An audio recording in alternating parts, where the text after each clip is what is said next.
नहबुदु नसल्ली अला रसूलिहिल करीम अम्मा बाद फ़अऊज़ु बिल्लाहि मिनश शैतानिर रजीम बिस्मिल्लाहिर रहमानिर रहीम।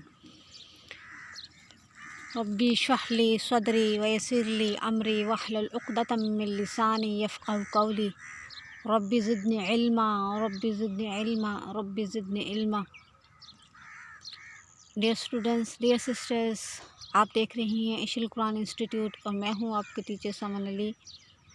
उम्मीद करती हूँ आप सब ठीक ठाक होंगी। दुआ गो हूँ कि अल्लाह रब्बुल इज़्ज़त आपको अपने हिफ्ज़ ईमान में रखे। अस्सलामु अलैकुम डियर सिस्टर्स, जैसा कि आप जानती हैं कि हमने जो है कल ज़कात का लेसन जो है वो स्टार्ट किया है, ज़कात का चैप्टर स्टार्ट किया है कि ज़कात के बारे में हम पढ़ेंगे कि ज़कात कब वाजिब आती है। ठीक है, अभी हम लेसन जो है इसी लेसन को पढ़ेंगे कि ज़कात कब कब वाजिब आती है, कितनी मिक़दार पे वाजिब आती है।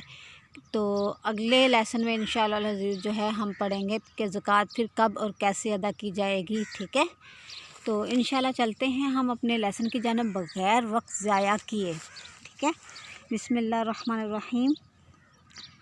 हमारा जो है क्वेश्चन जो आंसर है हमारा जो है मसला नंबर क्या है कि अगर कोई जो है क्या करता है कि जो किसी के पास क्या है वो 8 तोले सोना या 4 महीने या फिर 6 महीने तक क्या रहा, 8 तोले सोना जो है वो क्या रहा, 4 महीने तक रहा या 6 महीने तक रहा। फिर क्या हुआ कि वो कम हो गया और 2-3 महीने के बाद फिर दोबारा से माल मिल गया, तब भी ज़कात देना वाजिब है। ठीक है, क्या मसला है हमारा कि अगर किसी के पास 8 तोले सोना था, ठीक है, और वो फिर 4 महीने या 6 महीने उसके पास रहा और उसके बाद क्या हुआ कि उसके बाद जो है वो कम हो गया। ठीक है, उसके बाद कम हो गया और 2-3 महीने के बाद फिर से जो है उसके पास माल आ गया इतना ही। ठीक है, इतना ही माल उसके पास दोबारा से आ गया, तब भी ज़कात देना वाजिब है। अब देखा जाए तो पूरा साल तो उसके पास ये माल नहीं रहा ना, बीच में कुछ दिनों के लिए कम हो गया था, लेकिन क्योंकि साल के शुरू और एंड में उसके पास इतना माल था कि उसके ऊपर ज़कात वाजिब है। जैसा कि मैं आपको बताया कि साढ़े जो है वो 52 तोले जो है चांदी और 7.5 तोले जो सोना जो है जिसके पास हो उसके ऊपर क्या है, ज़कात वाजिब है। ज़कात देना उसके ऊपर फ़र्ज़ है क्योंकि वो साहिब निसाब है। या फिर इतनी मिक़दार में किसी के पास, यानी कि सोने और चांदी की जो इतनी मिक़दार है, इतनी मिक़दार के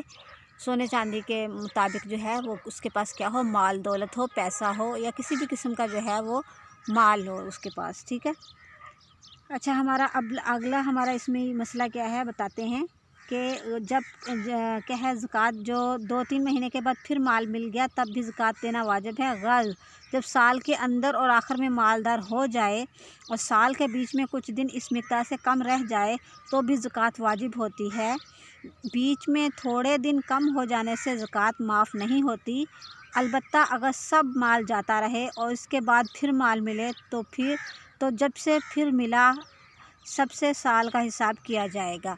ठीक है, यानी जैसा कि इसी मसले में हमने पहले पढ़ चुके हैं, क्या है कि अगर साल के शुरू में और साल के एंड में उसके पास इतना माल था या इतना माल है कि जो है उसके ऊपर जो है वो ज़कात वाजिब है, वो साहिब निसाब है, तो उसके ऊपर ज़कात वाजिब है। बीच में बेशक 2-4 महीने के लिए उसके पास कम हो गया था, लेकिन अगर क्या हुआ कि साल के शुरू में तो उसके पास जो है वो सारा माल था, मतलब कुछ इतना माल था कि जिसके ऊपर ज़कात वाजिब है, या इतना सोना या इतनी चांदी या इतना माल था, लेकिन फिर क्या हुआ कि वो सारे का सारा ही माल जो है वो ख़त्म हो गया, सारे का सारा एकदम से उसका जो है वो ख़र्च हो गया और उसके बाद फिर कुछ अरसे के बाद जो है उसके पास फिर इतना ही माल आ गया।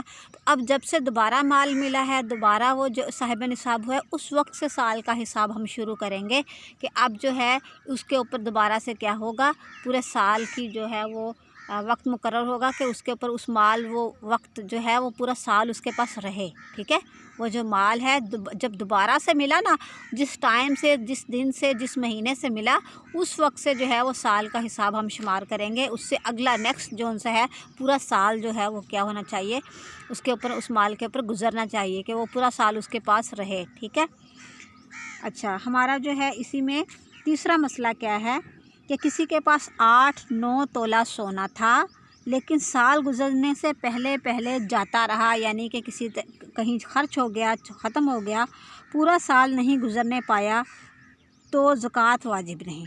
ठीक है, किसी के पास 8-9 तोले सोना था, लेकिन अभी पूरा साल गुजरा ही नहीं था कि वो खर्च हो गया और वो कहीं यूज़ हो गया। ठीक है, अब क्या हुआ कि अब उसके ऊपर ज़कात वाजिब नहीं है। ठीक है, चौथा हमारा मसला है कि किसी के पास 52.5 तोले चांदी की कीमत है और इतने ही रुपयों की वो कर्ज़दार भी है। ठीक है, कोई औरत है कि क्या है उसके पास कि किसी के पास 52.5 तोला चांदी की कीमत मौजूद तो है, पैसे तो इतने मौजूद हैं कि वो उतनी कीमत में जो है वो 52.5 तोले चांदी ख़रीद सकती है। ठीक है, और बाज़ार में यानी कि जो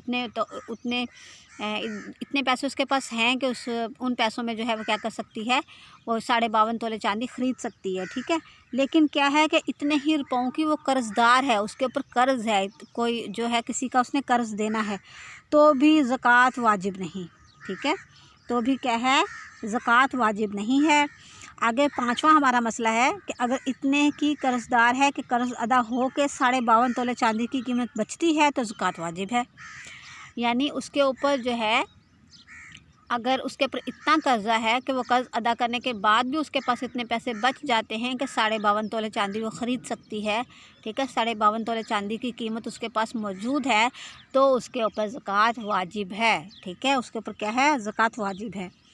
अच्छा, हमारा छठा मसला है कि सोने चांदी के जेवर और बर्तन और सच्चा गोटा सब पे ज़कात वाजिब है, चाहे पहनती हो या बंद रखे हुए हों और कभी ना पहनती हो। ठीक है, यानी उसके पास अगर इतना जो है वो सोने चांदी के जेवर मौजूद है या सोने चांदी के बर्तन मौजूद हैं, या इसी तरह कोई सोने चांदी की तारों का जो है वो पहले काम किया जाता था दुपट्टों पे और शर्ट्स वगैरह पे, अभी भी कहीं कहीं किया जाता है, कुछ लोग करते हैं। तो क्या है कि जो इतना अगर जो है हैवी जो है वो उसके पास काम वाले कपड़े मौजूद हैं, या उसके पास इतने बर्तन मौजूद हैं, या इतना सोना जो है वो मौजूद है, ठीक है, तो क्या है कि उसके ऊपर क्या होगा, फिर ज़कात वाजिब है, चाहे वो पहनती है नहीं पहनती, इस्तेमाल करती है नहीं करती, हर सूरत में उसके ऊपर क्या होगी, ज़कात वाजिब होगी, जबकि उसके पास ये चीज़ मौजूद है और उसके ऊपर साल भी गुजर जाता है।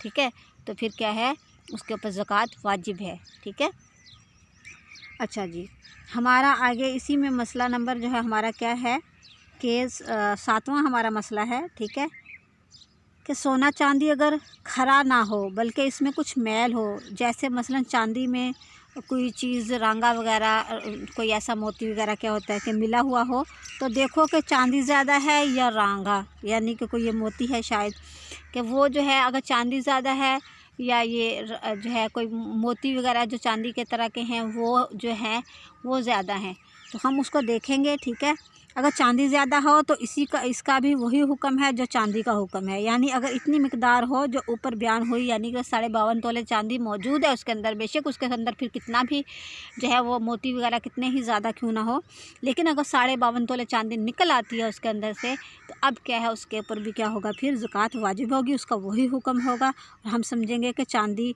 जो है चांदी की जो है हुक्म जो है वो चांदी ही का लगेगा। ठीक है, अगर चांदी ज़्यादा हो तो इसका वही हुक्म है जो चांदी का हुक्म है, यानी अगर इतनी मिकदार हो कि जिसमें जो है वो ज़कात वाजिब है तो या फिर ज़्यादा है तो इसको चांदी ना समझेंगे, बस जो हुक्म पीतल तांबे लोहे रांगे वगैरह का होगा इसका वही हुक्म होगा। यानी कि अगर चांदी इतनी नहीं है जितनी जो है यानी कि 52.5 तोले तक चांदी मौजूद उसके अंदर नहीं है, चांदी कम है और मोती वगैरह ज़्यादा हैं, तो फिर उसके ऊपर इसका हुक्म नहीं लगेगा, ज़कात का हुक्म नहीं लगेगा। ठीक है, आगे हमारा 8वां मसला है कि किसी के पास ना तो पूरी मिकदार सोने की है, ना तो 7.5 तोले जो है उसके पास सोना मौजूद है, और ना ही पूरी मिकदार चांदी की है, ना ही उसके पास 52.5 तोले चांदी मौजूद है। ठीक है, थोड़ा सा कुछ उसके पास सोना भी मौजूद है और कुछ उसके पास चांदी भी मौजूद है।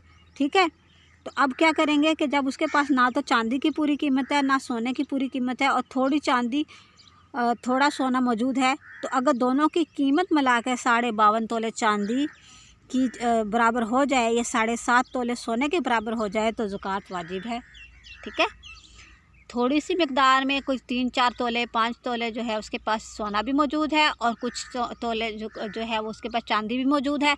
अगर इतने दोनों को मिला के जो है वो 52.5 तोले चांदी की कीमत को जो है रकम पहुंच जाती है, या फिर 7.5 तोले सोने की कीमत को रकम पहुंच जाती है, तो दोनों सूरतों में क्या होगा कि उसके ऊपर ज़कात वाजिब होगी। ठीक है, तो ये हम अभी हमारा मसला नंबर चल रहा है ये 8वां। ठीक है, अभी हमारे इसमें बहुत से मसाइल रहते हैं, लेकिन मैं अपने जो है वो सिस्टर्स से, अपनी बहनों से जो है गुजारिश करूँगी कि दोबारा एक ही मसले को ज़्यादा रिपीट मैं इसलिए नहीं कर पाती कि वीडियो लंबी हो जाती है, और आप लोगों के लिए सुनने के लिए जो है वो प्रॉब्लम होती है, टाइम निकालना पड़ता है।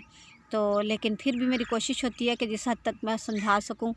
तो फिर भी मैं अपनी बहनों से गुजारिश करूंगी कि अगर आपको मेरी वीडियोस से कोई हेल्प होती है, हेल्प मिलती है थोड़ी बहुत भी, तो अपनी बहनों से गुजारिश करूंगी कि प्लीज़ जो है मेरे चैनल को जो है वो क्या करें, सब्सक्राइब कीजिए, लाइक कीजिए, शेयर कीजिए, और कमेंट बॉक्स में लाजमन प्लीज़ बताइए कि जो है, ताकि मैं अपनी आपके लिए इसी तरीके से जो है इस्लाही प्रोग्राम और इस्लाही जो है वो वीडियोस लाती रहूं। तो मिलेंगे इंशाअल्लाह अज़ीज़ हम नेक्स्ट वीडियो में। उस वक्त के लिए चाहूँगी मैं इजाज़त। अल्लाह हाफ़िज़, फ़ी अमानिल्लाह।